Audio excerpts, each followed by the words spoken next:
आप सब लोगों को मेरा नमस्कार। मैं Sarabdeep Singh from CSC e governance services India limited. जैसे कि हम अलग अलग सेशंस करते रहते हैं, अलग अलग सर्विसेज के ऊपर बात करते हैं, तो आज का जो सेशन है वो हमने चुना है नेशनल पेंशन सिस्टम, राष्ट्रीय पेंशन प्रणाली। उसके ऊपर हम बात करेंगे। उसके लिए हम जुड़े हैं और आप सब लोगों का हम आभारी हैं कि आप भी हमारे साथ जुड़े हैं इस सेशन के लिए। मेरे साथ सौरभ चतुर्वेदी जी हैं जो कि एचडीएफसी पेंशन से हैं। इनको 27 इयर्स का एक्सपीरियंस है, 27 साल का इनको अपना प्रोफेशनल एक्सपीरियंस है। अगर बात करें जो ये लीडिंग फाइनेंशियल इंस्टीट्यूशन के साथ ये 23 ईयर्स से जुड़े हुए हैं। और अगर स्पेसिफिकली क्योंकि हम एनपीएस पे सेशन कर रहे हैं तो एनपीएस से ये 10 साल से भी ज्यादा जुड़े हुए हैं। सौरभ जी एक इंसाइट रखते हैं क्योंकि ये पेंशन फंड में काम करते हैं, देखते हैं कैसे उनके रिटर्न्स आते हैं, कैसे उन पे काम होता है, कैसे उनके कंप्लायंसेस होते हैं। और क्योंकि ये 10 साल से जुड़े हैं, एक बहुत अच्छा इंसाइट रखते हैं कि कैसे एनपीएस काम करता है।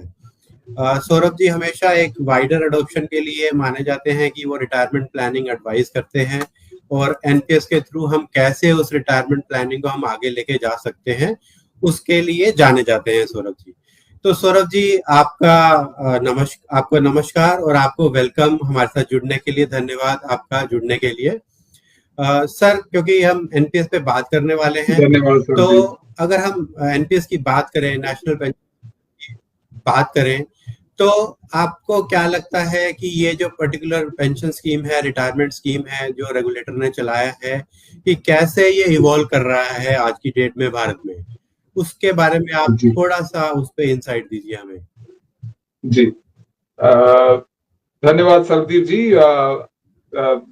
सारे जितने भी पार्टिसिपेंट्स हैं उन सारे लोगों का मैं हार्दिक अभिनंदन करता हूं सबसे पहले तो। एंड सरदीप जी मेरा इंट्रोडक्शन देने के लिए आपका आभार प्रकट करता हूं। मैं आगे बढ़ते हुए आपके प्रश्न का उत्तर देता हूं। जैसे कि नेशनल पेंशन सिस्टम जो कि बना 2004 में, उस समय जब इसको मतलब लॉन्च किया गया था तो ये सेंट्रल और स्टेट गवर्नमेंट के एम्प्लॉयज के लिए लॉन्च किया गया था। लेकिन ये रियलाइजेशन भी ओवरऑल हमें ये भी पता चल रहा था कि हमारे देश में कोई भी सोशल सिक्योरिटी किसी भी लोगों के लिए नहीं है। और वहीं पे फिर रेगुलेटर ने भी सोचा कि इसको अगर हम सारे लोगों के लिए ओपन करते तो ज्यादा अच्छा रहेगा। तो 2009 में इसका विस्तार किया गया बाकी सारे लोगों के लिए। और धीरे धीरे जैसे कि आपने प्रश्न किया था कि प्रोडक्ट इवॉल्व कैसे हुआ, तो इस प्रोडक्ट का जो इवोल्यूशन है कैसे ये आगे बढ़ा और अच्छा से अच्छा होता गया। और आज की डेट में हम और विस्तार पूर्वक बात करेंगे आने वाले समय में, अपने आने वाली स्लाइड्स में, कि आज जो नया एक और प्रणाली को हमने इंट्रोडक्शन दिया है जिसका वो कैसे काम करता है, वो तो और डिटेल में हम बात करेंगे। लेकिन उससे पहले ही बताना चाहूंगा 2009 से लेके 2024-25 के बीच में कैसा इसका विस्तार हुआ। तो सबसे पहले तो जब पेंशन स्कीम आई थी तो उस समय इन्वेस्टमेंट जो हुआ करता था वो मिनिमम कंट्रीब्यूशन हुआ करता था 6,000 रुपए का। तो उसके चलते एक जो मतलब लेवल के लोग थे वो खाली उन्हीं लोग इन्वेस्ट कर पाते थे। बाकी लोगों को लगता है कि 6,000 रुपए कंट्रीब्यूट करना थोड़ा ज्यादा चैलेंजिंग होगा। दूसरी चीज इसमें यह भी था कि उस समय में अगर कोई 3-4-5 साल तक पे ना करे उस प्रणाली में, एनपीएस में, तो उसको जब आता था तो उसको अरियर पे करने पड़ते थे। और तभी उस समय उन सब चीजों के चलते थोड़े चैलेंजेस थे। बट जैसे ही इसमें ये सारी चीजों का मतलब चेंजेस किए गए कस्टमर के अच्छे के लिए, और उसके बाद 2014-15 में जब हमारे वित्त मंत्री ने इंट्रोडक्शन दिया कि जो 60% की राशि जिसका विड्रॉ किया जाएगा वो भी टैक्स फ्री होने वाला है, कर मुक्त हो जाएगा, उसके चलते ये प्रोडक्ट धीरे धीरे और जबरदस्त इवोल्यूशन होने लगा उसका। और ये धीरे धीरे बाकी लोगों को भी समझ में आने लगा कि ये जो प्रोडक्ट है ये सबके लिए है, क्योंकि धीरे धीरे ये जो 6,000 रुपए की राशि हुआ करती थी वो कम करके 1,000 रुपए प्रति वर्ष कर दी गई। इससे ये भी फायदा हुआ कि लोग छोटी छोटी किश्तों में भी इसमें इन्वेस्ट करने लगे। उसके बाद एक चीज और आया जो कि अरियर पेमेंट किया जाता था। अरियर पेमेंट की जो मतलब मजबूरी थी वो एकदम हटा दी गई। उसमें ये बोला गया कि आप 5-6 साल बाद वापस भी अगर इस प्रणाली में वापस इन्वेस्टमेंट करना शुरू करते हैं तो पिछला अरियर्स आपको पे नहीं करना पड़ेगा। और धीरे धीरे और फ्लेक्सिबिलिटीज लाई गई इसमें कि पार्शियल विड्रॉल हुआ। पार्शियल विड्रॉल के चलते और ये आगे बढ़ता गया, लोगों को समझ में आने लगा कि इसमें बीच में पार्शियल विड्रॉल भी किया जा सकता है। और इसमें एक और बहुत बड़ी चीज है, जब ये एनपीएस समाप्त होता है उस समय जब लोग इसके ऊपर एन्युटी लेते हैं तो एन्युटी के ऊपर एक जीएसटी चार्ज हुआ करता था, जो कि इसमें एनपीएस की प्रणाली के एन्युटी में एकदम से नहीं है, पूरा हटा दिया गया है इसको। तो वो भी एक बहुत अच्छी चीज है। तो धीरे धीरे प्रोडक्ट का इवोल्यूशन हुआ, जिसके चलते खाली इंडिविजुअल नहीं, कॉर्पोरेट्स भी एनपीएस को अपने एम्प्लॉयज के लिए लेने लगे। तो आज के समय में अगर हम देखें तो इसका इवोल्यूशन बहुत बढ़ चुका है। हम और आशा करते हैं कि ये जो नया चीजें हम आज इंट्रोड्यूस करने वाले हैं हमारे सारे बीएलईज को, तो उनको ये समझ में आएगा कि अभी ये कैसे और बेटर होने वाला है। Back to you Sardeep. Saurabh ji, धन्यवाद बहुत डिटेल में बताने के लिए। हमारे बीएलई भाई जुड़ चुके हैं, तो जरूर, क्योंकि हमने एक सेशन रखा है एनपीएस के ऊपर, वो और भी जो जानना चाहते होंगे, तो उसके लिए एक प्रेजेंटेशन बनाई है एचडीएफसी पेंशन ने सीएससी के साथ मिलके। तो हम चाहेंगे कि सर आप वो प्रेजेंटेशन हम रन करते हैं, हम थोड़ा उस वे में जाते हैं, थोड़ा डिटेल बताते हैं एनपीएस में क्या फीचर्स हैं, क्या कैसे बेनिफिट ले सकते हैं सिटीजन, और कैसे बीएलई भी इस पर्टिकुलर चीज से कैसे कमीशन कमा सकते हैं, प्लस जो चेंजेस आ रहे हैं उसके ऊपर जो बात कर रहे हैं। क्योंकि जो एनपीएस दिवस मनाया गया 1 अक्टूबर को, जो अभी 10 दिन पहले 15 दिन पहले मनाया गया है, उसमें बहुत सारे अनाउंसमेंट हुई हैं। उस पर्टिकुलर एनपीएस दिवस में जो हमारे फाइनेंस मिनिस्टर मैडम हैं वो भी आई थी, उन्होंने भी बहुत सारी चीजें बताई हैं। तो उन सब चीजों को ध्यान में रखते हुए एक हमने प्रेजेंटेशन बनाया है। तो सर हम प्रेजेंटेशन रन करते हैं आपके साथ, और फिर हम आगे इस प्रोग्राम को आगे लेके जाते हैं। जी जी। तो प्रेजेंटेशन रन करने से पहले एक चीज मैं बहुत जरूरी बोलना चाहूंगा, जो जैसे कि सरदीप जी आपने बताया, पेंशन दिवस के दिन, एनपीएस दिवस के दिन हम लोगों ने जो बहुत बड़ा इवेंट जो किया था, उसमें आज के समय में बहुत सारे लोग जुड़ चुके हैं। तो उसके चलते अब मैं बताना चाहूंगा कि जो एफएम मैडम का एक वन लाइन था जो उन्होंने वहां अनाउंस किया था, वो मैं यहाँ लिबर्टी लेना चाहूंगा बताने का। वो इस लाइन से हम अपना ये प्रेजेंटेशन शुरू करेंगे। तो वो लाइन ये थी, जिसका कि सिलेक्शन भी हुआ बेस्ट लाइन के लिए, अवार्ड भी दिया गया हम लोगों को पीएफआरडी की तरफ से। और ये मतलब यंग जनरेशन के बच्चों ने बहुत सारी वन लाइनर्स, बहुत सारे वीडियोस और रील्स बनाए थे। तो उसमें ये वन लाइन जो यूज की गई थी उसको मैं यहाँ भी यूज करना चाहूंगा। ये बस स्टैंड में लगा हुआ था एक बोर्ड, जिसमें लिखा हुआ था कि बस आएगी कि नहीं आएगी, लेकिन रिटायरमेंट जरूर आएगी। इसका मतलब ये होता है कि आप जिस बस स्टैंड में जहां भी आप बैठे, अगर मान लीजिए बस लेट हो जाए या ना भी आए, कैंसिल हो जाए, लेकिन रिटायरमेंट एक ऐसी चीज है जो कि लोग चाहें या ना चाहें वो आएगी जरूर। और उसके लिए अगर हम प्रिपेयर हो जाएं तो हमारे लिए बहुत अच्छा है, और हम अगर ना प्रिपेयर हो पाए तब फिर हमारे लिए चैलेंजेस आएंगे। तो हम उस वन लाइनर के साथ आगे बढ़ने का प्रयास करते हैं। और पार्टनरिंग विद प्राइड, जो कि हम हमेशा हमारा मोटो रहा है। हमारे जितने भी बीएलई बंधु हैं जो यहाँ पे जुड़े हुए हैं, आप लोग बहुत ही अच्छा काम कर रहे हैं। उसके लिए आप लोगों को मैं बहुत बहुत बधाइयां देना चाहूंगा सबसे पहले। और उसके साथ हम अब ये जो नया MSF scheme, multi scheme framework जो आया हुआ है, उसके बारे में समझेंगे डिटेल में, विस्तार पूर्वक। तो सबसे पहले हम ये समझना चाहेंगे व्हाट इज एनपीएस। तो इसमें ये, जैसा कि आप लोग जानते हैं कि वॉलंटरी स्कीम है, जो कि स्वैच्छिक रूप से आप इसमें कंट्रीब्यूशन कर सकते हैं। और इसका कंट्रीब्यूशन आप जैसे जैसे करेंगे उसमें आपका लाभ होता जाएगा, मतलब आपके कस्टमर्स का लाभ होगा। जो कि ये प्रणाली आज के समय में गवर्नमेंट ऑफ इंडिया की स्कीम है। और ये जो रेगुलेटर है PFRDA, pension fund regulatory and development authority, उनके तहत ये स्कीम आती है। कोई भी 18 साल से 70 साल की उम्र में एनपीएस में इन्वेस्ट कर सकता है। और इसमें ऑल सिटीजन्स, एनआरआई, सारे के सारे लोग इन्वेस्ट कर सकते हैं। अब इसका जो इन्वेस्टमेंट का जो आपको बेनिफिट इसमें और भी होता है कि आप जब इन्वेस्ट करते हैं तब वो टैक्स फ्री होता है, उसका टैक्स का एग्जम्पशन मिलता है आपको। जब आपका ग्रोथ होता है, फंड जब बढ़ता है, उसको भी री इन्वेस्ट किया जाता है, उसको पुनर्निवेशित किया जाता है, उसमें भी कोई टैक्स नहीं लगता है। और जब इस राशि को वापस विड्रॉ करते हैं इस स्कीम से, तो वो भी टैक्स फ्री रहता है। तो वही है आपका ट्रिपल ई बेनिफिट। इसमें अगली चीज अगर हम देखें तो सेक्शन 80CC-D2 के तहत 14% तक की राशि न्यू रिजीम में लोगों को टैक्स बेनिफिट मिलता है। और 10% का बेसिक अगर कोई इन्वेस्ट कर रहा है ओल्ड रिजीम में, तो उनको भी 80CC-D2 के तहत, अगर उनका सैलरी में से ये रीस्ट्रक्चरिंग होके कंट्रीब्यूट होता है तो उनको वो टैक्स बेनिफिट मिलता है अप टू 7.5 लाख। अगर वही चीज अगर कोई इन्वेस्ट करता है अप टू 50,000 और ओल्ड रिजीम में अगर है तो उनको वो 50,000 की राशि भी एक्सक्लूसिव बेनिफिट में अंडर सेक्शन 80cc D1B के तहत मिलेगी।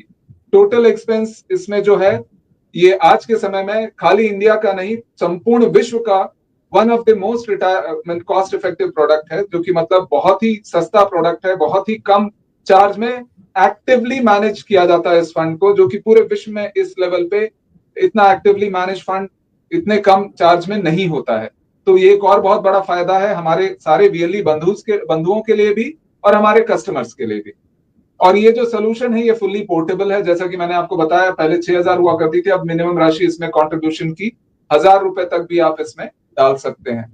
इसमें जो अब इस समय में जो लॉक इन हुआ है वो घटा के, जो कि एक समय में हुआ करता था अगर कोई 25 साल का बंदा है इन्वेस्ट कर रहा है, somebody is 15 years old is investing in this particular scheme, उनको 60 साल तक कंट्रीब्यूट करते रहना पड़ता था। अब ये जो नया स्कीम आया है एमएसएफ के तहत मल्टीपल स्कीम फ्रेमवर्क, उसमें 15 वर्ष तक ही इन्वेस्ट करना है। उसके बाद अगर वो चाहें तो जितना भी राशि उनका कॉर्पस बना है उसमें से 60% की राशि निकाल सकते हैं और 40% एन्युटी में लिया जा सकता है। अभी उसमें और भी कुछ चेंजेस आने वाले हैं जो आने वाले दिनों में हम आपको बताएंगे, जो शायद बढ़ के 60% विड्रॉल और भी आगे बढ़े और उसकी राशि और भी बढ़ सकती है, वो हम आने वाले दिन में आपको इसके बारे में बताएंगे। मल्टीपल स्कीम्स इसमें आ गई है अभी, जो एक समय में खाली एक एनपीएस खाली हुआ करता था जिसको अब कॉमन स्कीम माना जाता है। उसके अलावा भी अब हर फंड मैनेजर को लिबर्टी दी गई है कि दे कैन डिजाइन प्रोडक्ट, उन लोग अपने हिसाब से डिजाइन कर सकते हैं प्रोडक्ट। अपने हिसाब से मतलब खुद से कोई स्वैच्छिक रूप से डिजाइन नहीं कर सकता उस प्रोडक्ट को, उसको डिजाइन करने के लिए जो भी फ्रेमवर्क पीएफआरडी के तहत बनाया गया है उसी के अंतर्गत इसमें इन्वेस्टमेंट किया जाएगा। मतलब जो गाइडलाइन इक्विटी के लिए है, top 200 equities, A rated bonds, government corporate bonds के लिए एंड गवर्नमेंट बॉन्ड्स के लिए, वो सारी चीजें वैसे ही रहेंगी। उसके तहत फंड मैनेजर अपने अपने प्रोडक्ट डिजाइन कर सकते हैं। तो आने वाले स्लाइड्स में हम उसके बारे में भी समझेंगे। और इसकी जो जर्नी है, एनपीएस की जो संपूर्ण जर्नी है, उसमें आप यात्रा को आप देखेंगे एनपीएस की यात्रा में, तो सबसे पहले तो होता है आपका वेस्टिंग पीरियड, जिसमें कि आप पैसे इन्वेस्ट करते हैं और उसके बाद जब रिटायरमेंट का समय आता है, जो कि कॉमन स्कीम में आज के समय में 60 वर्ष की आयु है, और मल्टीपल स्कीम फ्रेमवर्क जो कि नया स्कीम आया है उसमें 15 साल के बाद कभी भी हो सकता है रिटायरमेंट का समय। उस समय 60% की राशि बाहर निकाली जाती है, 60% कैन बी विड्रॉन एंड 40% को एन्युटी लिया जा सकता है। ये जो 60% की राशि है इसको भी आप सिस्टमैटिक लमसम विड्रॉल के तहत ले सकते हैं, जिसमें कि आप monthly, quarterly, half yearly, yearly withdrawal ले सकते हैं। 60% को जरूरी नहीं है कि आप एक बार में ही ले लें पूरी किस्त, उस किस्तों को आप इंस्टॉलमेंट में अगर लेते हैं तो मान लीजिए आपने 20 लाख रुपए आपके कस्टमर ने एक्युमुलेट करके रखा है, उस 20 लाख रुपए में अगर वो 60% देखेंगे तो वो होता है आपका 12 लाख रुपए।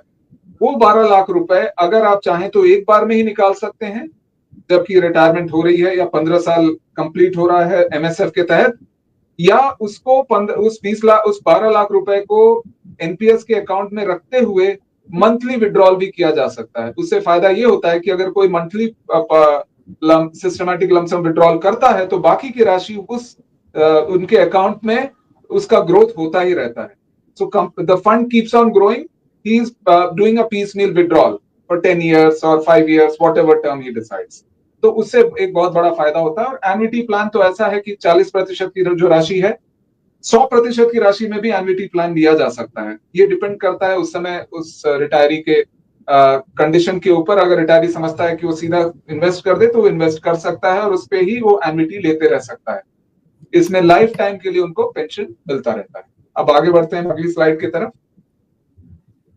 मैं आप लोगों को ये भी बोलना चाहूंगा कि आप लोग चैट में अपना क्वेरीज डालते रहें, जिससे कि इस चैट के अंत में हम लोग मिलके फिर इसके बारे में और डिटेल में विस्तार पूर्वक इसका डिस्कशन और विवरण समझेंगे।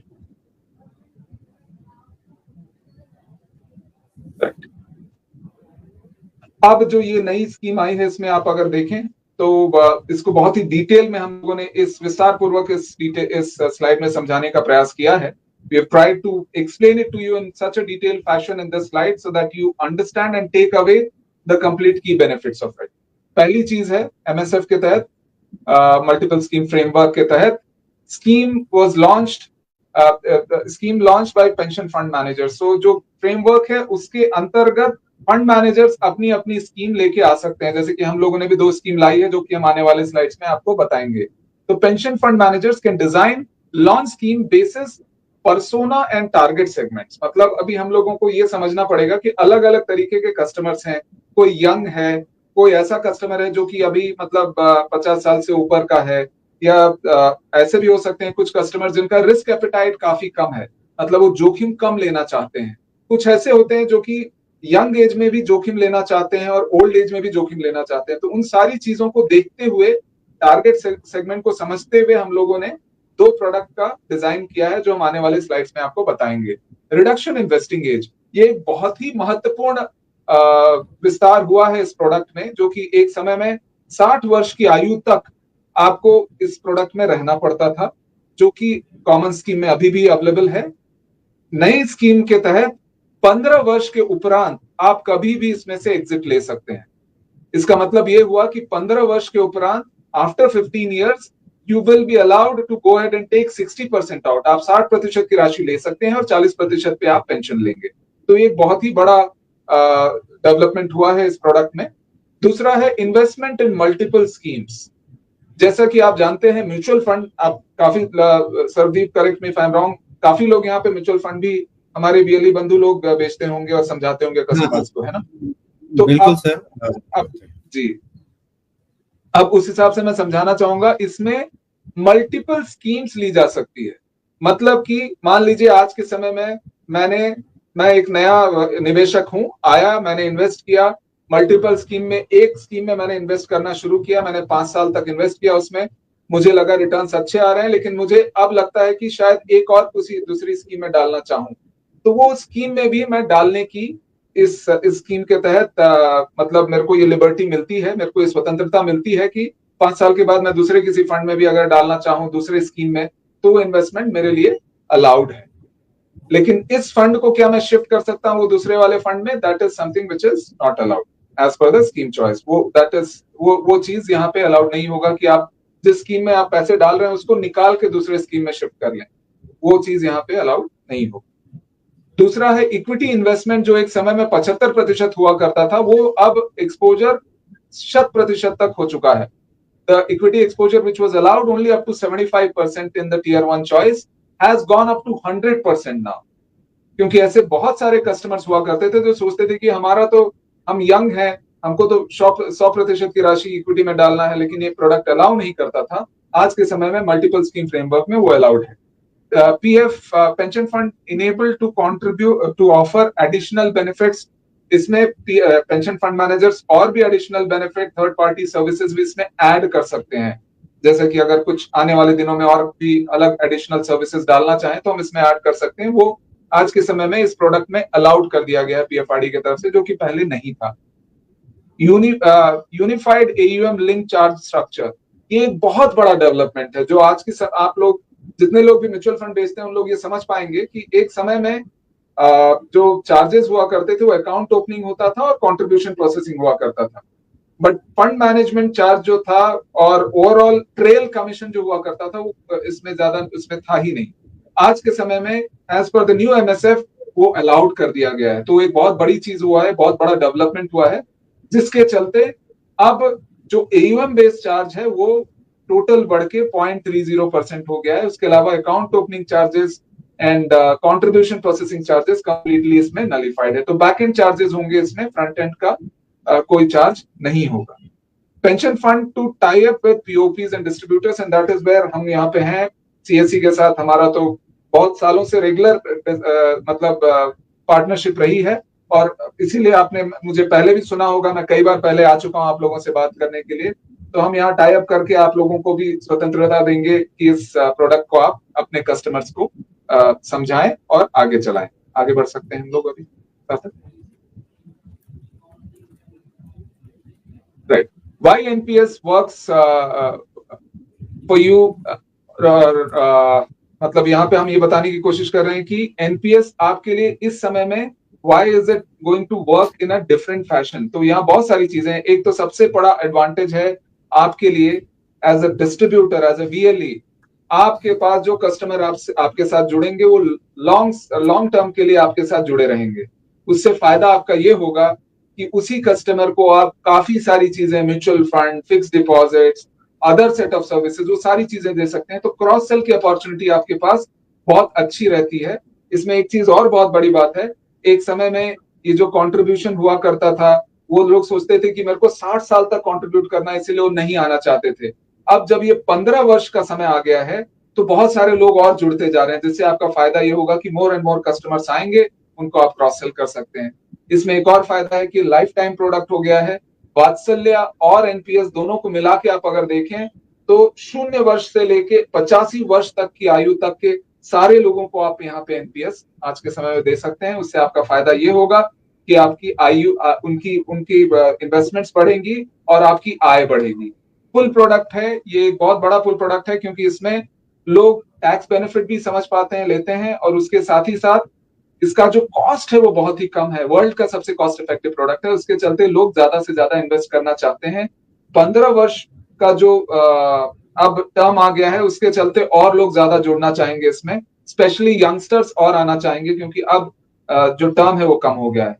Higher customer lifetime value, ये एक बहुत ही बड़ी चीज है। इसमें आपके साथ जब कस्टमर जुड़ता है तो धीरे धीरे अपना फंड बढ़ाता है, और जो फंड उनका बढ़ता है तो कंसिस्टेंटली उस ग्रोथ को देखते हुए उनका जो रिटर्न ऑन इन्वेस्टमेंट है, क्योंकि कॉस्ट कम है और इक्विटी एक्सपोजर होने के चलते इसका ग्रोथ बहुत ज्यादा है, तो उनका जो लाइफ टाइम वैल्यू है, पूरी आयु तक जितना भी वो वैल्यू बढ़ाते हैं, वो बहुत ही बड़ा होगा इसमें। तो इससे आपका जितना ज्यादा परसिस्टेंसी होगी इस प्रोडक्ट में, उतना ज्यादा फंड बढ़ेगा, और जितना ज्यादा फंड बढ़ेगा उससे ज्यादा आपको सस्टेनेबल अर्निंग मिलेगी। मतलब लॉन्ग टर्म तक आपकी अर्निंग सारे वीएलई बंधुओं की होती रहेगी। आगे बढ़ते हैं।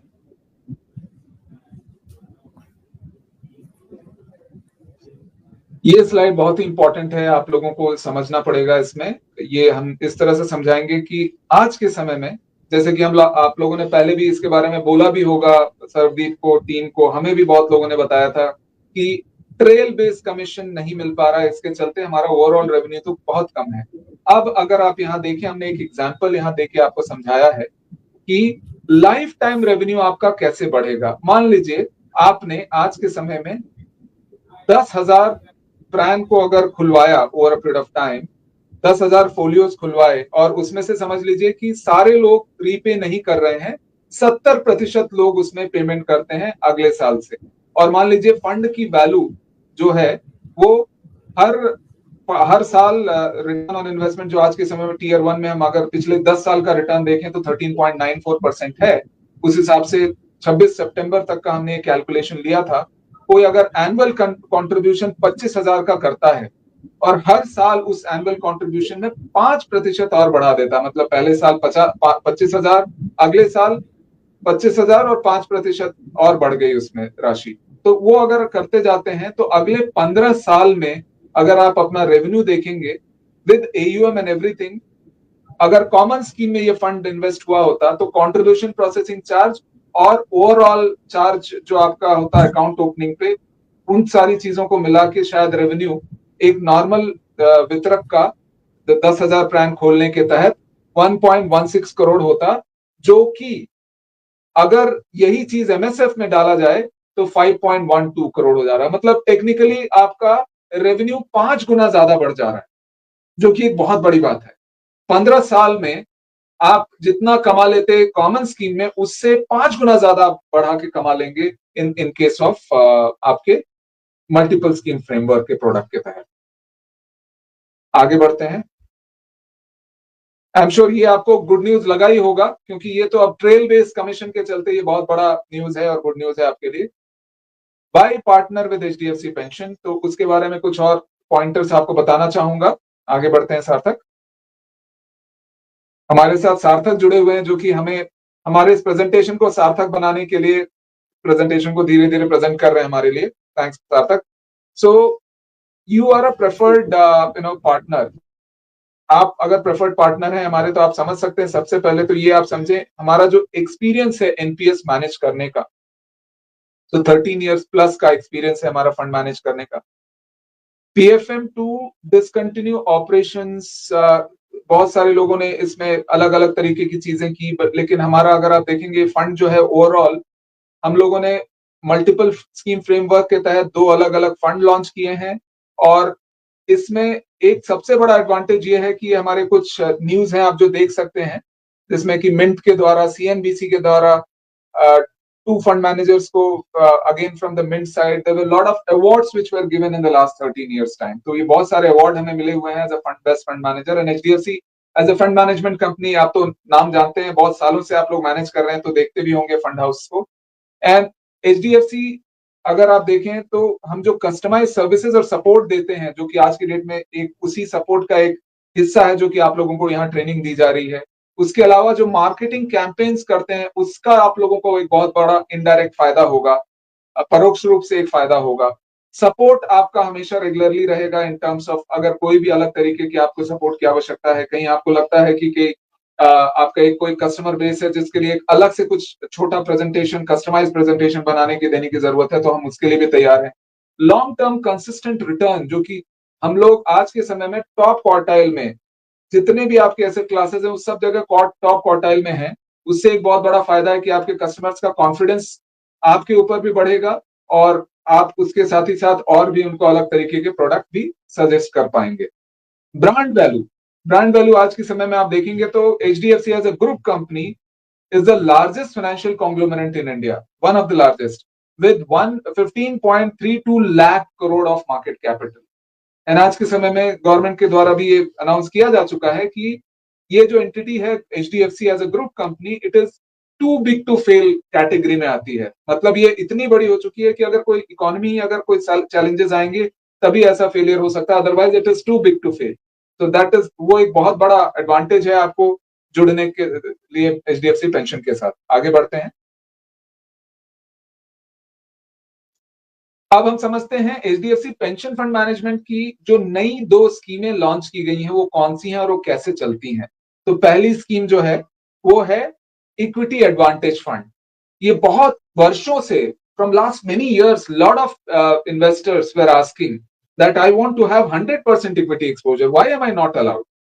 तो उन सारी चीजों को सुनते हुए PFRDA was also kind enough in changing this entire thing, and then we devise, हम लोगों ने अपने तरफ से प्रोडक्ट डिवाइस किया, जिसमें कि आप देख सकते हैं इन्वेस्टमेंट ऑब्जेक्टिव इसमें एक बहुत बड़ा ये है कि आप तो इसमें जब इन्वेस्ट करेंगे तो 15 वर्षों के लिए करेंगे, और इक्विटी का हमेशा से रिकॉर्ड रहा है, कोई भी अगर इन्वेस्टमेंट करता है 10 से 11 साल से ऊपर, generally returns are always positive.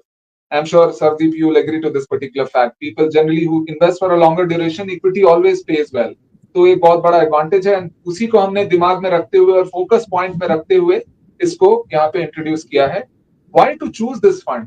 इसमें एक सबसे बड़ा फायदा ये है कि it is ideal for investors seeking for exposure in equity और higher exposure, ज्यादा exposure लेना चाहते हैं इक्विटी में वो, तो वो यहाँ कर सकते हैं।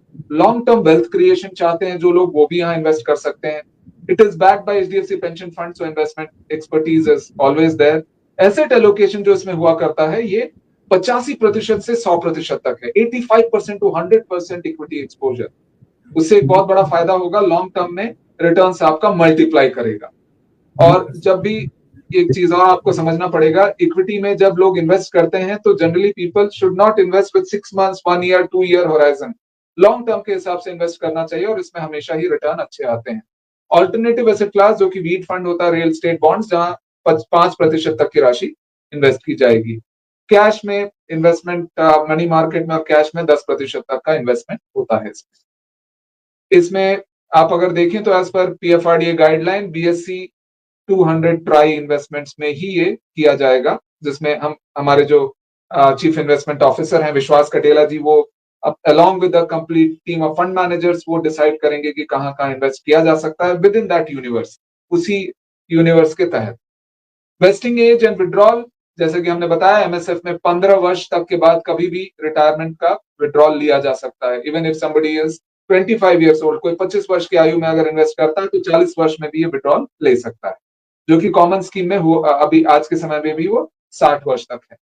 Withdrawal post vesting period lump sum जो है यहाँ पे सिस्टमैटिकली भी किया जा सकता है, जैसा कि मैंने आपको पहले ही बताया था पिछले पार्ट ऑफ प्रेजेंटेशन में ही। सिस्टमैटिक लमसम विड्रॉल वो होता है, एग्जाम्पल के साथ जो मैंने बताया था, 20 लाख की अगर राशि है, 60% अगर हम विड्रॉ कर रहे हैं तो एक बार में ही 12 लाख निकाल सकते हैं, या 12 लाख को रख के monthly, half yearly, yearly, quarterly निकालते रह सकते हैं। उससे फायदा ये होगा कि जो राशि रखी हुई है उसका ग्रोथ होता रहेगा।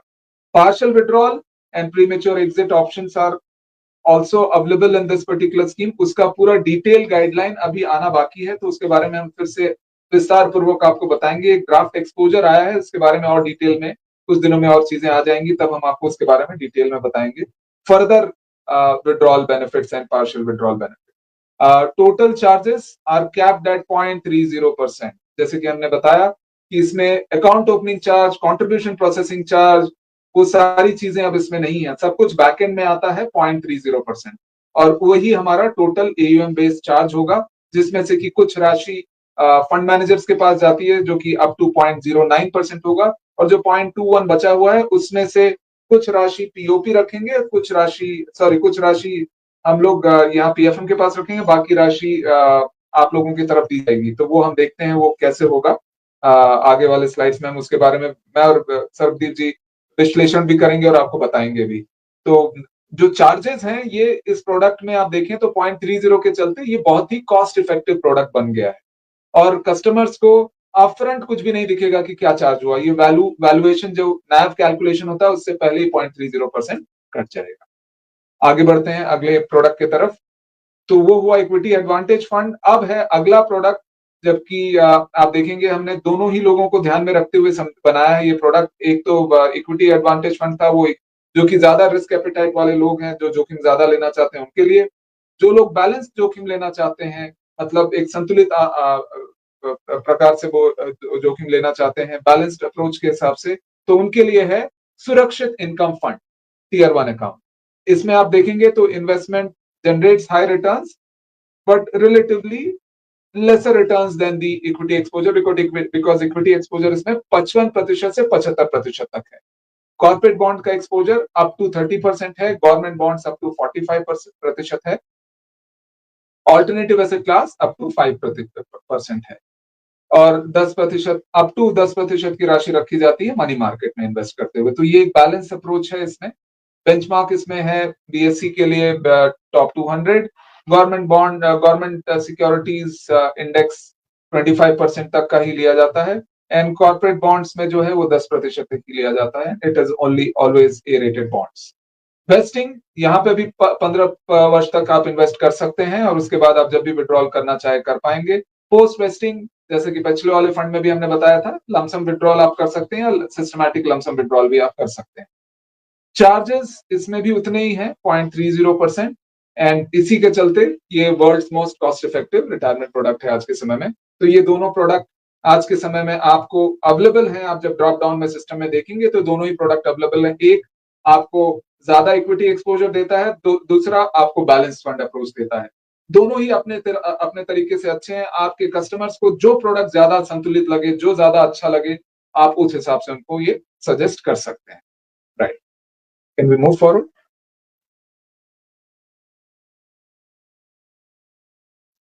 अब ये है सुरक्षित इनकम फंड टियर 2। टियर 2 उसी तरीके का फंड है। इसमें जैसा कि आप जानते हैं टियर 2 फंड में कोई लॉक इन नहीं होता है। It is basically investment based product. आप आज इन्वेस्ट करें, कल आप उसमें से विड्रॉल निकाल सकते हैं।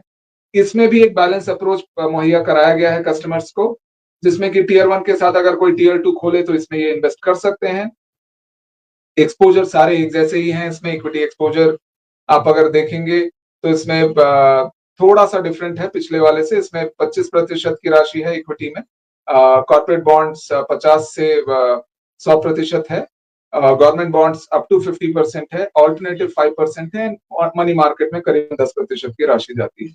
तो इसमें थोड़ा सा बैलेंस अप्रोच रखा गया है इसको, ये सोचते हुए कि कोई अगर बैलेंस में कम डालते हुए, मतलब कम इन्वेस्ट करते हुए अगर रिटर्न बढ़ाना चाहता है और लॉन्ग टर्म पीरियड में उसके बाद उसका कभी भी विड्रॉल लेना चाहता है तो यहाँ पे वो इन्वेस्ट कर सकता है।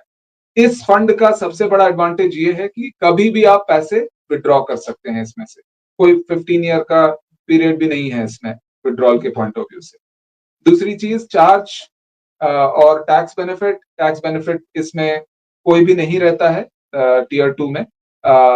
जो चार्जेस हैं वो 0.30% ही है, and CRA custodian fee will be over and above this 0.30%.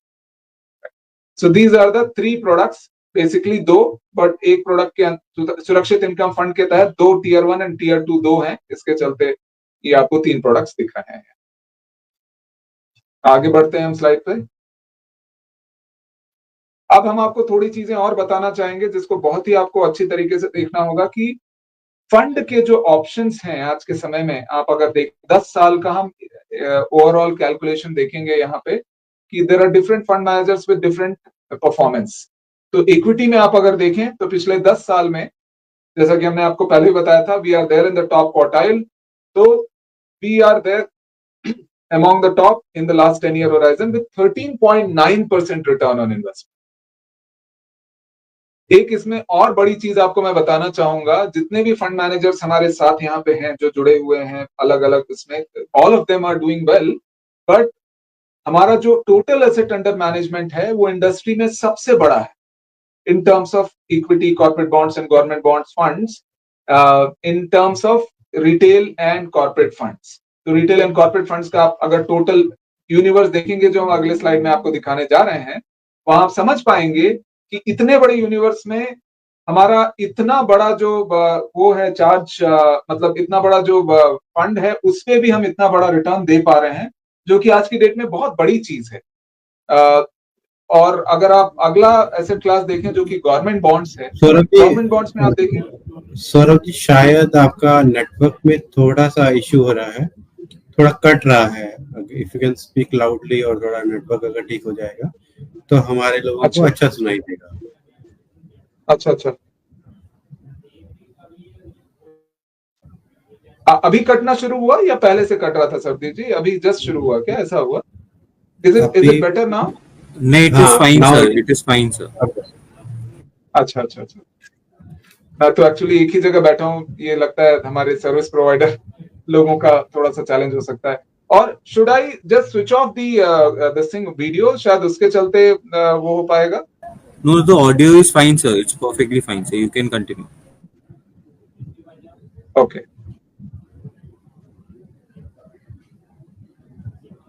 अभी बेटर है आवाज? बेटर है सर, कंटिन्यू।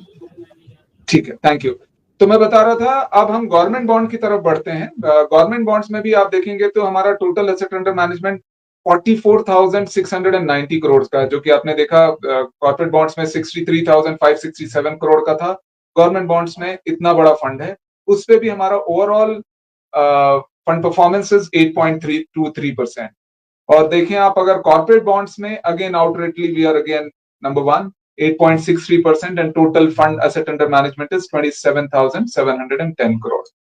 तो ये एक्चुअली थोड़ा लिटिल ओल्ड डेटा है, आज की डेट में तो हम लोग और भी क्रॉस कर चुके हैं, we have crossed about 1,40,000 crore of AUM, but as we speak ये जो बाइफर्केशन है ये टोटल आज की डेट में जो टोटल फंड्स है उसका हम देख रहे हैं। तो सबसे बड़ा चीज आप इसमें देखेंगे अगर इस स्लाइड में, तो टोटल फंड जो है एसेट अंडर मैनेजमेंट 1.37 लाख है इक्विटी का, जिसमें से 63.56,000 करोड़ HDFC के पास है। 1.1 लाख है आज की डेट में गवर्नमेंट बॉन्ड्स में जो टोटल फंड है एसेट अंडर मैनेजमेंट पूरा यूनिवर्स, जिसमें से 44.69,000 crore is there with HDFC।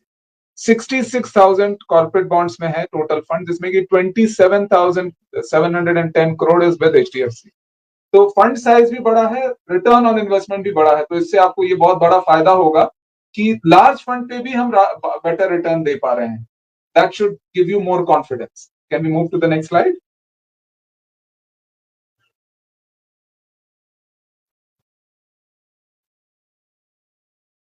यहाँ पे जैसे कि आप देख सकते हैं यूनिवर्स पूरा, हम आज के समय में 43% का टोटल मार्केट शेयर होल्ड करते हैं, only because of all of you. आप लोगों ने इसमें कॉन्फिडेंस अपना दिखाया और फंड का परफॉर्मेंस आप देख चुके हो पिछले स्लाइड में, और यहाँ आप देख पा रहे हैं कि किस तरीके से हमारा टोटल एसेट अंडर मैनेजमेंट जो कि पूरे यूनिवर्स का 43% रखता है, as compare to all other people which you can see it here.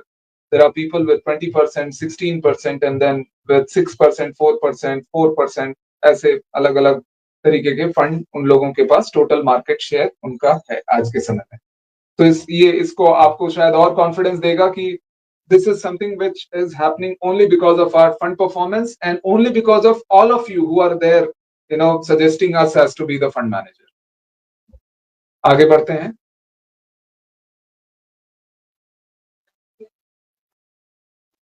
So with that, I'm done with my presentation. So Sardeep, now back to you. Saurabh ji, बहुत बहुत धन्यवाद एक डिटेल्ड प्रेजेंटेशन देने के लिए, बताने के लिए हमें एनपीएस में कैसे चेंजेस आ रहे हैं, क्या क्या चेंजेस रेगुलेटर ला रहा है और कहाँ पे एचडीएफसी पेंशन आके उन सब चेंजेस के साथ आगे बढ़ रहे हैं. तो आपका बहुत बहुत धन्यवाद. सर देखिए, जब ये एनपीएस स्टार्ट हुआ कुछ एक ऑब्जेक्टिव था माइंड में पीएफआरडी का कि एक सोशल नेटवर्क, सोशल जो होता है कॉन्फिडेंस होता है या एक फाइनेंशियल इंडिपेंडेंस चाहिए होता है आफ्टर द रिटायरमेंट, उसके लिए एपीएफआरडी लेके आया था. अब गोइंग विद दीज चेंजेस जो उन्होंने चेंजेस लाए हैं एमएसएफ में, आपको क्या लगता है कि एनपीएस के ऑब्जेक्टिव्स कैसे और बड़े हैं, कैसे क्या क्या चीजें हम उसमें अचीव करना चाह रहे हैं विद दीज चेंजेस? बहुत ही अच्छा प्रश्न किया आपने. तो आज के समय में जब ये प्रोडक्ट को या मल्टीपल स्कीम फ्रेमवर्क को लाया गया, उसका सबसे बड़ा उद्देश्य तो ये था कि ज्यादा से ज्यादा लोग इस प्रोडक्ट में आके जुड़ें. जो कि हम लोगों ने पहले देखा था एक समय में, ये जो राशि थी मैंने बताया था कि 6,000 रुपए हुआ करता था कंट्रीब्यूशन, जो कि बहुत लोग करते थे. कुछ लोग सोचते थे कि कर पाएंगे या ना कर पाएंगे. ऐसा भी नहीं है कि बहुत बड़े बड़े लोग जो ज्यादा इन्वेस्ट कर सकते हैं उन लोगों को भी जब कोई मिनिमम कमिटमेंट 6,000 का बोल दे तो उससे चैलेंज हो जाता था, जो कि अब कम करके 1,000 रुपए कर दिया गया था. उसके चलते लोग ज्यादा सोचने लगे कि मैं शायद एक साल में मैं 10 लाख भी कर दूं, अगले साल 1,000 भी कर सकता हूं, तो कोई चैलेंज नहीं है. तो फ्लेक्सिबिलिटी जो लाई गई, उसके साथ ही साथ जो ऐसे भी लोग हुआ करते थे जो कि सोचते थे एक समय में कि अरे मैं 25 साल का ही हूं, आज मैं पेंशन के लिए क्यों जाऊं, एक बहुत बड़ी चीज थी. तो उसके लिए मैं आपको ये भी बताना चाहूंगा, and this is something which is आप सारे लोगों के लिए बताना चाहूंगा, जो लोग 18, 20, 25, 30 साल की उम्र में सोचते हैं कि पेंशन में ना इन्वेस्ट करूं, बाद में देखा जाएगा. तो जब वो बाद में देखते हैं तो वो उनका एक्युमुलेशन पोस्टपोन होता जाता है और फिर बाद में उतना फंड बन नहीं पाता है. उस चीज को ध्यान में रखते हुए, और जो लॉक इन समय था वो लोग सोचते थे कि अरे मैं तो 35 साल 25 साल की उम्र में 35 साल तक इन्वेस्ट करता रहूंगा, 35 साल बहुत लंबी समय होती है. तो उसको चेंज करके पीएफआरडी ने और एक नई चीजें ला दी, जो कि 15 साल का फ्लेक्सिबिलिटी ला दिया. उसके चलते लोग और ज्यादा इसके साथ जुड़ेंगे. दूसरी चीज और एक है जो कि अभी अलग अलग तरीके के लोगों के लिए इन्वेस्ट करने के लिए अलग अलग प्रोडक्ट लाए जा रहे हैं. जैसे कि हमने गिग वर्कर्स के लिए भी प्रोडक्ट लॉन्च किया, जो कि एक्सक्लूसिवली उन्हीं के लिए है. वो लोग कम से कम इन्वेस्ट करके भी धीरे धीरे बढ़ा सकते हैं अपना इन्वेस्टमेंट. तो ये बहुत बड़ी चीज है. तो एवरी चेंज, जो भी परिवर्तन आज के समय में आया है, वो खाली कस्टमर्स के अच्छे के लिए आया है. फंड मैनेजमेंट चार्ज और सारे चार्जेस को मिला के जब एक कर दिया गया, उससे एक बहुत बड़ा फायदा ये हुआ कि अब कस्टमर्स देख पाएगा कि आज के समय में मैं जितना इन्वेस्ट कर रहा हूं उसमें से नैव कैलकुलेशन से पहले कुछ चार्जेस हट गए और उसके बाद मेरा फंड ग्रोथ होता जा रहा है. कई बार छोटे छोटे चार्जेस भी जो बाइफिकेट होकर इधर उधर दिखते रहते थे, उससे लोग कंफ्यूज हो जाते थे, जो कि आज के समय में बट नेचुरल चीज है कि 10 चीजें दिखती हैं, अगर आप 50 पैसे, 30 पैसे, 2 पैसे, 3 पैसे, 4 पैसे से करके 5-6 चीजें दिखा दें और एक बार बताएं कि खाली 5 पैसा है, तो लोग 5 पैसे वाली चीज को ज्यादा अच्छा समझेंगे बनस्पत बाकी चीजों को देख के. तो lot of simplicity has been brought, बहुत ही साधारणता लाई गई है इस प्रोडक्ट में, जिससे कि ज्यादातर लोग आ पाए, इससे जुड़ पाए. आने वाले दिनों में आप लोग और भी चीजें सुनेंगे, जो कि मैं वेट कर रहा हूँ पीएफआरडी की तरफ से भी और अनाउंसमेंट आने का, जिससे आप लोगों को समझ में आएगा कि एग्जिट गाइडलाइंस भी जो है वो और भी ज्यादा इजी कर दी गई. तो उससे लोगों को और लगेगा कि हम इसमें इन्वेस्ट ज्यादा करें, क्योंकि आने वाले समय में अगर किसी का टोटल कंट्रीब्यूशन और fund value pre mature exit में बात कर रहा हूं, जो कि 15 साल से पहले भी हो सकता है, वो अगर 5 साल के बाद कभी भी आप विड्रॉल करना चाहें तो वो जो 2 लाख की 2.5 लाख की राशि हुआ करती थी वो बढ़ के अब 4 लाख हो गई है. तो वो सारे एग्जिट गाइडलाइंस जब आएंगे तो आप लोग को समझ में आएगा और अच्छा लगेगा कि ये चीजें तो बड़ी अच्छी हो गई, इससे तो और ज्यादा फायदा होगा कस्टमर्स के लिए। Back to you sir. बिल्कुल सर, आपने बिल्कुल सही बोला। और ये जो आपने एक जो पॉइंट डाला कि जो 15 साल का जो लॉक इन लगाया है, पहले वो 30-35 साल का था, 25 साल में कोई बंदा ज्वाइन करता था, उसको 60 साल तक यानी 35 ईयर्स तक, 35 साल तक सिस्टम में रहना पड़ता था। वो 35 साल या 40 साल या 30 साल वो घट के 15 साल हो गया। ये एक बहुत बड़ा चेंज है और बहुत सारे लोगों को अट्रैक्ट करेगा ये एनपीएस की तरफ कि वो इन्वेस्ट कर सकते हैं और 15 साल में वो एग्जिट भी कर सकते हैं, उसमें उनको प्रॉब्लम नहीं आएगा। और अगर हम बात करें जैसे पीएफ है, पीपीएफ है, पब्लिक प्रोविडेंट फंड है, या सुकन्या समृद्धि योजना है, उसमें भी 15 ईयर्स का लॉक इन है। तो अभी एनपीएस को उनके पार ला दिया गया है, पीपीएफ के पार ला दिया गया है और सुकन्या समृद्धि स्कीम के पार ला दिया गया है। और अगर हम रिटर्न्स की बात करेंगे, रिटर्न्स तो एनपीएस में हमेशा ज्यादा ही रहे हैं इन दोनों स्कीम से, और टैक्स बेनिफिट भी उतने ही हैं जो उसमें है। तो एक बहुत बड़ा चेंज है, बहुत बड़ा अच्छा चेंज है। दूसरा कि कस्टमर को से कुछ पैसा नहीं लेना है, उसको एनरोल कराना है, तो उसको भी लगता है कि वो आसानी से एनरोल हो पा रहा है। वीएलएस को भी लगता है कि वो आसानी से किसी को एनरोल कर पा रहे हैं, क्योंकि अलग से जब अपफ्रंट कमीशन रहता है तो वो प्रोडक्ट बेचना थोड़ा टफ रहता है एज कंपेयर टू अगर आप उसको पूरा का पूरा इन्वेस्टमेंट वैल्यू उसके फोलियो में, उसके ब्रांड में दे रहे हैं। तो एक ये बहुत अच्छी चेंज है। और सर अगर ये बात करें कि अगर हम ये एमएसएफ जो हम बात कर रहे हैं, तो एमएसएफ में आप टीयर 2 स्कीम भी लेके आए हैं, और टीयर 2 स्कीम ऑलरेडी भी जो कॉमन स्कीम आप बोल रहे हैं, जो पुरानी स्कीम्स हैं, तो उन दोनों में फिर अब डिफरेंस क्या है, वो कैसे डिफरेंशिएट करती हैं आपस में? जी जी जी, तो उसके बारे में मैं ये बताना चाहूंगा कि जो कॉमन स्कीम है, तो कॉमन स्कीम में आप अगर देखेंगे तो ओवरऑल चार्जेस थोड़ा अलग तरीके से लेवी होते हैं। पहली तो चीज उसमें होती है कि आपकी कंट्रीब्यूशन प्रोसेसिंग चार्जेस अलग होंगे, उसके बाद आपका अलग से फंड मैनेजमेंट चार्ज होगा, तो वो सारी चीजें थोड़ी डिफरेंट हो जाती हैं। ऑन टॉप ऑफ इट, यहाँ पे आप अगर देखें तो ये प्रोडक्ट जो है हम लोगों ने जो देखा, ये थोड़ा सा कंजर्वेटिव प्रोडक्ट है। जहाँ की आप देखेंगे अगर कॉमन स्कीम में वो थोड़ा एग्रेसिव प्रोडक्ट है। वो एग्रेसिव प्रोडक्ट में अगर कोई चाहे, अगर 100% की राशि डालना चाहता है इक्विटी में टीयर 2 के तहत, तो उन्हें हमेशा कॉमन स्कीम ही तय करना चाहिए, कॉमन स्कीम में ही इन्वेस्ट करना चाहिए। बट ऐसी भी एक जनता है जो कि सोचती है कि मैं बैलेंस्ड अप्रोच रखूं और कम एक्सपोजर लेके चलूं और एक ऐसी जगह इन्वेस्ट करूं जो कि नियमित रूप से इन्वेस्ट होता रहे और उसके बाद एक ही बार मुझे पूरा रिटर्न अच्छा मिल पाए। तो वैसे लोगों के लिए टीयर 2 का जो हमारा नया प्रोडक्ट आया है वो ज्यादा बेटर होगा, क्योंकि वहां पे उसका नायब अलग हो जाएगा, उसके जो ओवरऑल चार्जेस हैं वो 0.3% के तहत अलग हो जाएंगे। इसमें बाइफिकेशन करके बहुत सारी चीजें अलग से नहीं आएंगी। तो उन सब चीजों को ध्यान में रखते हुए मैं ये समझता हूं कि वो जनता जो कि आज के समय में लिमिटेड इक्विटी एक्सपोजर लेके इन्वेस्ट करना चाहती है, उनके लिए ये प्रोडक्ट बहुत ही अच्छा होगा और लाभदायक होगा। बहुत सारे कमेंट आ रहे हैं सर, और उसमें बहुत सारी क्वेरीज भी आ रही हैं। उसमें एक क्वेरी ऐसी आई है कि क्या हम जो पुरानी स्कीम का जो इन्वेस्टमेंट है उसको एमएसएफ में लेके आ सकते हैं या नहीं लेके आ सकते? वो एक आप थोड़ा क्लैरिटी दीजिए सो दैट हम वीएलई को बता सकें के बारे में। जी जी, ये तो बहुत ही अच्छा प्रश्न है आपका। तो सबसे पहले मैं आपको एक थोड़ा सा बैकग्राउंड देना चाहूंगा कि ये जो प्रोडक्ट है, जो नए प्रोडक्ट्स आए हैं मल्टीपल स्कीम फ्रेमवर्क वाले, ये इस तरीके से आए हैं कि इसको एक फंड मैनेजर अपना प्रोडक्ट लाके लॉन्च करता है और उसी में वो इन्वेस्टमेंट चलता रहता है। तो जो कॉमन स्कीम का जो प्रोडक्ट है वो ऐसा प्रोडक्ट होता है कि वो अभी आज के डेट में फंड ऑलरेडी बढ़ चुका है, तो वो कहीं भी पोर्ट किया जा सकता है। उसके चलते कॉमन स्कीम में ही पोर्ट किया जा सकता है और कहीं नहीं डाला जा सकता। तो उसके चलते उस फंड को उठा के नए फंड में इन्वेस्ट करने का स्वतंत्रता आज के समय में इस प्रोडक्ट के मल्टी स्कीम फ्रेमवर्क में नहीं दी गई है।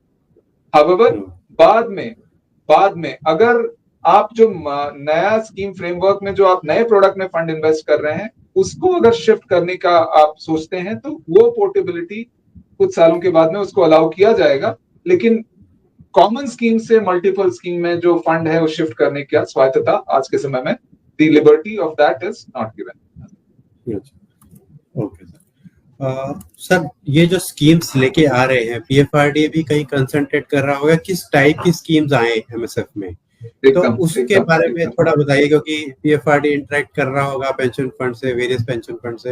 आपको भी इंस्ट्रक्शन आएंगे किस टाइप की स्कीम्स आएंगी इसके अंदर, एटलीस्ट टू स्टार्ट विद। अभी पीएफआरडीए ने क्या कहा है कि कौन कौन सी स्कीम आप लेके आए अर्जेंट बेसिस पे, उसके बारे में आप बताइए थोड़ा।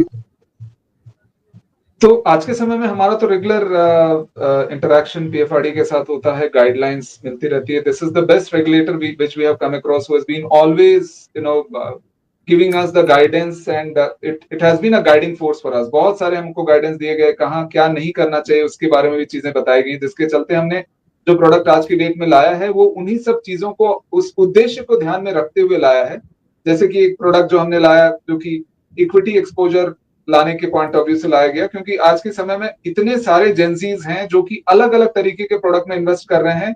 एनपीएस में क्योंकि 100% का एक्सपोजर इक्विटी नहीं था, वो नहीं इन्वेस्ट कर रहे, तो वो गाइडिंग चीजें हमको दी गई, उस हिसाब से हमने इसको फिर लॉन्च किया। दूसरी चीज, हमने भी अपने तरफ से बहुत सारे मार्केट रिसर्च किए, जिससे कि recently we came up with lot of survey reports, और उससे हमें ये भी पता चला कि एक पॉपुलेशन ऐसी भी है जो कि एनपीएस में इन्वेस्ट करना चाहती है, बट वो ये सोचती है कि आज के समय में इसके जो ओवरऑल चार्जेस हैं वो कुछ ज्यादा दिख रहे हैं, जबकि चार्जेस बहुत ही कम है, बट बाइफर्केशन के चलते उनको कंफ्यूजन हो जाता था कि बहुत सारे चार्जेस दिख रहे हैं, ऐसा कुछ तो है इसमें। To make it much more simpler, इस प्रोडक्ट का लॉन्च किया गया, जिसमें कि सारी चीजें एक जगह कंसोलिडेट होकर दिख रही हैं और सारा उनको समझ में भी आ रहा है कि it is world's most cost effective retirement product. दूसरी तरफ गिग वर्कर्स की जो इकोनॉमी है, gig economy which is a very very big economy which is working, हमारे जो गिग वर्कर्स बंधु हैं जो कि आज के समय में इतना काम करते हैं लेकिन उनका कोई भी सोशल सिक्योरिटी नहीं है, तो उसके पॉइंट ऑफ व्यू से हमें गाइडेंस दिया गया था, तो हमने उस पर भी एक अलग तरीके का प्रोडक्ट सुरक्षित भविष्य के हिसाब से उनके लिए लॉन्च किया। तो आने वाले दिनों में इसी तरीके की और चीजें बहुत आएंगी, बहुत सारे जो अलग अलग ग्रुप हैं उनके हिसाब से प्रोडक्ट लाने का प्रयास किया जाएगा, और आने वाले दिनों में प्रोडक्ट को और भी ज्यादा लुक्रेटिव बनाया जाएगा in terms of not only return on investment but also some more flexibilities, जो कि आप आने वाले दिनों में सुनेंगे। उसका विड्रॉल के हिसाब से, एन्युटी के हिसाब से, एन्युटी का ऑल्टरनेटिव के हिसाब से क्या चीजें लाई जा सकती हैं, वो सारी चीजें भी आने वाले दिनों में आप सुनेंगे, जो कि फिर से कस्टमर के लिए और भी अच्छी होगी।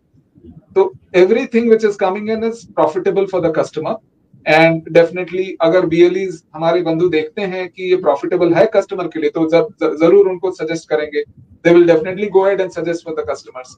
तो अलग अलग कोहॉर्ट्स के हिसाब से आज के समय में प्रोडक्ट लाए जा रहे हैं। एमएसएफ यस, बहुत एक अट्रैक्टिव स्कीम आया है, एक सी चेंज आया है जो पीएफआरडीए रेगुलेटर लेके आया है। तो सर आपके हिसाब से ये जो एमएफएस जो लेके जाएंगे वीएलईज कस्टमर्स को, कैसे एक्सप्लेन कर पाएंगे, किस स्ट्रेटेजी लेके वीएलई अपने सिटीजन्स को बता पाए, अपने लोगों को बता पाए कि कैसे आप इसको एनपीएस में आए और एनपीएस में इन्वेस्ट करें और उसका फायदा उठाएं? आप क्या सोचते हैं इसके बारे में? एक्सीलेंट क्वेश्चन, बहुत ही अच्छा क्वेश्चन पूछा आपने। ये तो मैं वेट कर रहा था इस क्वेश्चन के आने का, जिससे कि मैं इसके बारे में थोड़ा और बताऊं, क्योंकि जब भी मैं अपने वीएलईज बंधु से बात करता हूं तो मैं भी एक समय में एजेंसी चैनल में करीबन 10 साल मैंने काम किया है, तो मेरा हमेशा ही सॉफ्ट कॉर्नर रहा है वीएलईज के तरफ। तो मैं आपको ये बताना चाहूंगा कि आप जिस जिस जगहों पे अपने कुछ ऐसी जगह होंगी जो कि आप मेट्रोपॉलिटन में रहते हैं, कुछ ऐसी जगह होंगी जो कि आप नॉर्मल सिटीज में टियर 3 टियर 4 सिटीज में रहते हैं, तो उन सिटीज के हिसाब से मैं आपको बताने का प्रयास करूंगा, जिससे कि आप समझें और इसको उस तरीके से इसको सजेस्ट करें। तो सबसे पहले मैं बताना चाहूंगा, हमारी टियर 3 टियर 4 सिटीज जो हैं, जहां पे कि लोग ज्यादातर ऐसे लोग होते हैं जो कि ज्यादा स्पेंडिंग में नहीं बिलीव करते हैं, सेविंग में ज्यादा बिलीव करते हैं। आई एम श्योर आप लोग एग्री करेंगे जितने भी वीएलई यहाँ पे हैं, क्योंकि वहां पे मॉल वाला कल्चर, मॉल में जाके स्पेंड कर देना 1000 रुपए 2000 रुपए उतना ज्यादा नहीं रहता, तो वहां सेविंग्स का ज्यादा वो रहता है। बट वो सेविंग्स इस तरीके के देखते हैं जहाँ की जो कि ज्यादा जोखिम वाली जो वो ना हो सेविंग्स, और at the same time returns थोड़ा और अच्छा आए।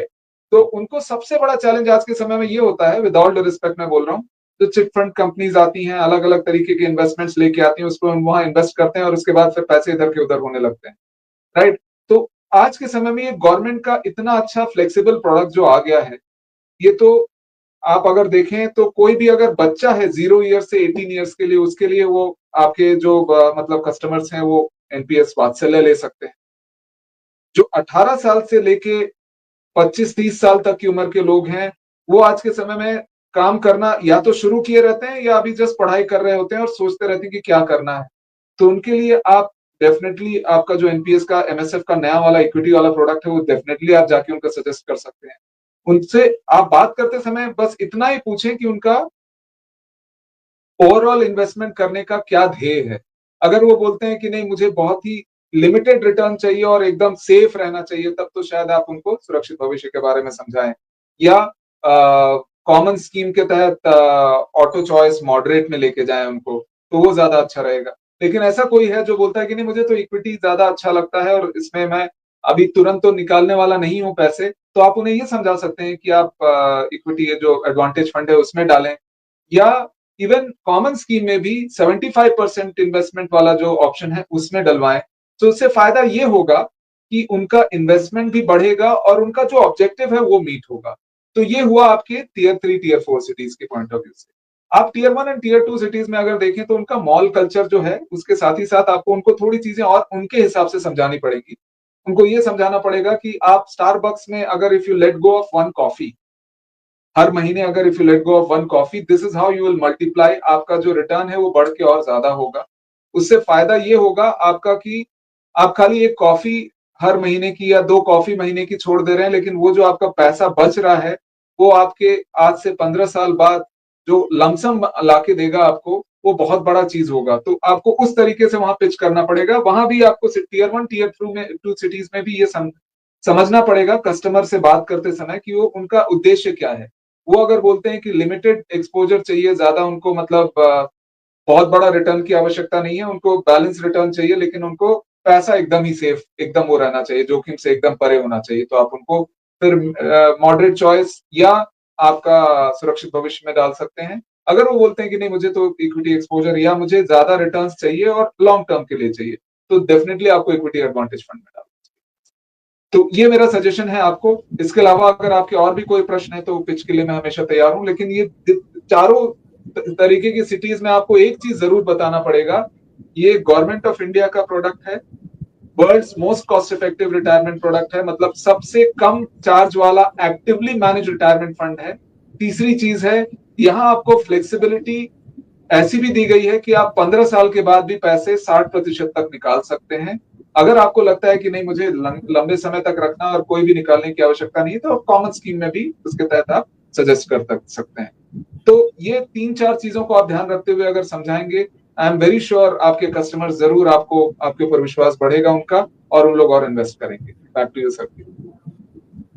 सौरभ जी, प्रश्न तो बहुत सारे आ रहे हैं, बट एक टाइम लिमिट है हमारा उन सबको बात करने के लिए, आपके भी कुछ एंगेजमेंट है। तो एक लास्ट क्वेश्चन पूछूंगा, और ऑफ कोर्स ये बहुत इंपॉर्टेंट क्वेश्चन भी है कि एमएसएफ से, जो एनपीएस में एमएसएफ लॉन्च किया गया है, उससे वीएलई अपना कमीशन कैसे बढ़ा सकता है, कैसे वो उसको ट्रेल कमीशन को यूज कर सकता है, और कैसे उसको उस कमीशन को वो जिंदगी भर ले सकता है, वो थोड़ा आप एक्सप्लेन करिए, जो कि बहुत अच्छा रहेगा। जी जी जी। तो जैसा कि हमने अपने एक स्लाइड में भी इसके बारे में थोड़ा सा समझाया था कि आज के समय में जो कॉमन स्कीम है उसमें जो आप पैसे इन्वेस्ट करते हैं, मतलब आपके कस्टमर्स इन्वेस्ट करते हैं और उसके हिसाब से आप उस पर रिटर्न, कस्टमर रिटर्न लेता है और आपको भी उसके हिसाब से आपको भी आपका इनकम आता है। तो एक समय आपका जो कॉमन स्कीम का समय था, उस समय में आप कितना भी एफिशिएंटली उस पैसे को मैनेज कर लें, आपका खुद का रेवेन्यू जो है एज ए वीएलई वो कभी नहीं बढ़ता। आई एम श्योर आप लोग एग्री करेंगे, क्योंकि जैसे ही कंट्रीब्यूशन आता था, अकाउंट ओपनिंग होता था, तो उस पे अकाउंट ओपनिंग चार्जेस 400 आ जाते थे। उस 400 रुपए में करीबन 60 से 80% की राशि आप लोगों को दे दी जाती थी, और could be 200 rupees also in certain cases, right Sardeep? कुछ जगहों पे शायद 200 रुपए भी अकाउंट ओपनिंग चार्जेस होते थे। तो उसमें से 60 से 80% तक, मतलब 120 रुपए से 160 रुपए की राशि आपको अकाउंट ओपनिंग के साथ मिल जाती। दूसरा, जब जब कंट्रीब्यूशन आता है तो उसमें 0.50 चार्ज हो जाता था। तो वो 0.50 जो है वो आज के समय में आप अगर देखें तो कोई अगर मान लीजिए 1,000 रुपए इन्वेस्ट कर रहा है, या एक एग्जांपल लेके समझते हैं 10,000 रुपए अगर इन्वेस्ट कर रहा है तो 10,000 का 0.50 हुआ 50 रुपए। 50 रुपए में से शायद आपको 40 रुपए मिल जाते। तो उस हिसाब से अगर आप देखें मल्टीप्लायर इफेक्ट, तो अगर वो फंड बढ़ता जा रहा है, 10,000 लोग इन्वेस्ट करते जा रहे हैं, 1,20,000 साल भर में हो गया, और अगर 10 साल में आप देखें तो शायद वो 12 लाख हो गया, और वो 12 लाख रुपए बढ़ के अगर 20 लाख हो गया होगा, तो आपके जो रेवेन्यू है वो खाली कॉन्ट्रीब्यूशन पे और अकाउंट ओपनिंग पे आ रहे थे अभी तक। एमएसएफ के तहत क्या हो रहा है, आप अगर अच्छे ओवरऑल चीजों को देखते हुए यहाँ देख रहे हैं फंड को, और अगर आपने इक्विटी एडवांटेज फंड अगर देखा, किसी का यंग एज है और वो इन्वेस्ट करना चाहता है, या ओल्ड एज में भी अगर रिस्क एपेटाइट ज्यादा है और इक्विटी एडवांटेज फंड में आप इन्वेस्ट कराते हैं और फंड का ग्रोथ होता जाता है, तो उससे फायदा क्या होगा? उससे सबसे बड़ा फायदा ये होगा कि कस्टमर बहुत ही खुश होगा आपसे, पहले तो क्योंकि रिटर्न ऑन इन्वेस्टमेंट कंसिस्टेंटली अच्छा आ रहा है।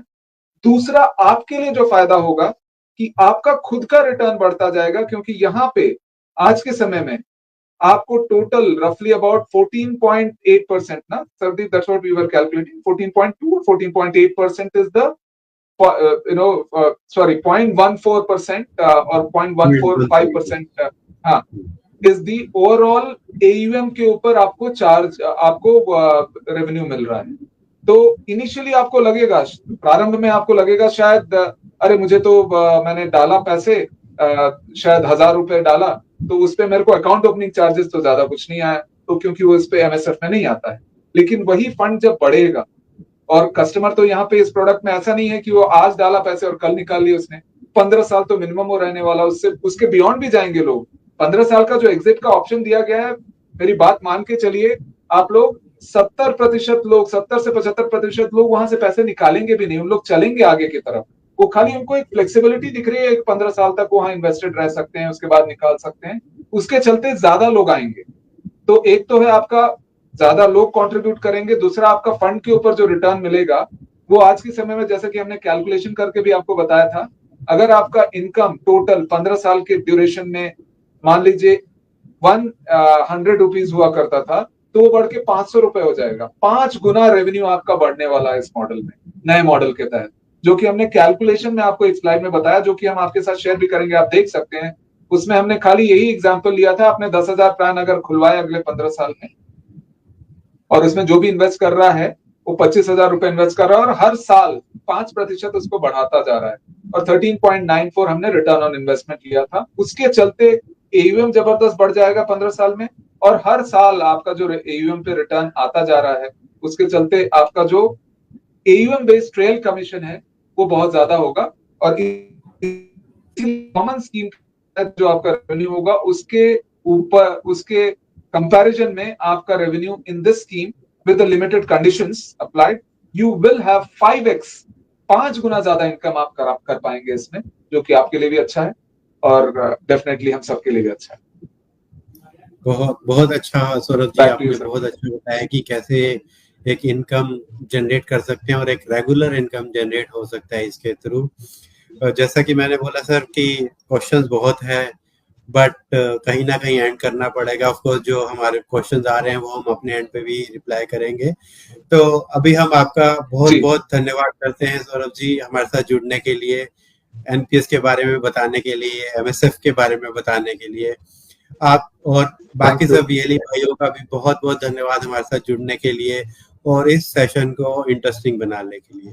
और नॉट द लीस्ट, NPS जरूरी है, आप सब लोग जरूर NPS खरीदें और अपने रिटायरमेंट को एक सुनिश्चित करें, उसको एक कवर करें, ताकि रिटायरमेंट में किसी के पास भागना ना पड़े, किससे कुछ मांगना ना पड़े, सेल्फ सफिशिएंट बनेंगे हम रिटायरमेंट में। Thank you all for joining this session. Thank you. Thank you everyone. Thanks Hardeep. Thank you.